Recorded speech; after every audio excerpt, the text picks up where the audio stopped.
Share কেলেঙ্কারি মামলার আসামি হচ্ছেন সাকিব আল হাসান। তদন্ত শেষ করেছে দুদক। যে কোনো দিন আদালতে দাখিল করা হবে চার্জশিট।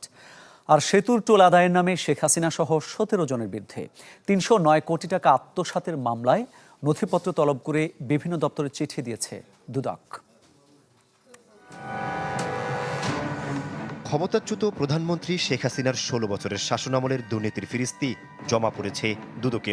এসব নিয়ে কাজ করছে সংস্থাটির একাধিক টিম।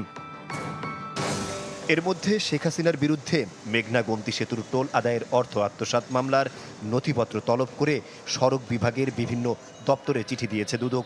মামলায় বলা হয়, টোল আদায়ের নামে ৩০৯ কোটি টাকা আত্মসাৎ করা হয়েছে। শেখ হাসিনা ছাড়াও ওবায়দুল কাদের, আমির হোসেন আমু সহ ১৭ জনকে আসামি করা হয়েছে।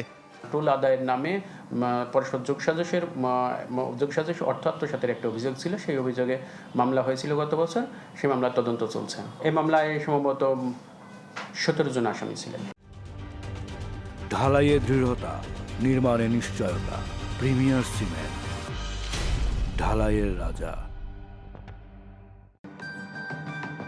এদিকে ক্রিকেটার ও মাগুরা ১ আসনের সাবেক সংসদ সদস্য সাকিব আল হাসান সহ ১৫ জনের বিরুদ্ধে শেয়ার বাজার কারসাজির মাধ্যমে ২৫৬ কোটি টাকা আত্মসাতের মামলার তদন্ত শেষ। নতুন কমিশন এলে অনুমোদন সাপেক্ষে আদালতে চার্জশিট দাখিল করা হবে। শেয়ার বাজার কারসাজি এবং অর্থ আত্মসাতের অভিযোগে সাকিব সহ মোট ১৫ জনের বিরুদ্ধে ২৫৬ কোটি টাকা আত্মসাতের একটি মামলা হয়েছিল দুদকে। দুদক এই মামলায় তদন্ত করছে। তদন্ত শেষে আমরা আশা করছি তদন্ত কর্মকর্তা খুব শীঘ্রই চার্জশিট দাখিল করবে। এছাড়া সাকিবের বিরুদ্ধে অর্থ পাচার সহ অবৈধ সম্পদ অর্জনের অভিযোগ অনুসন্ধান করছে দুদক। আহমেদ সোহাগ, চ্যানেল 24, ঢাকা।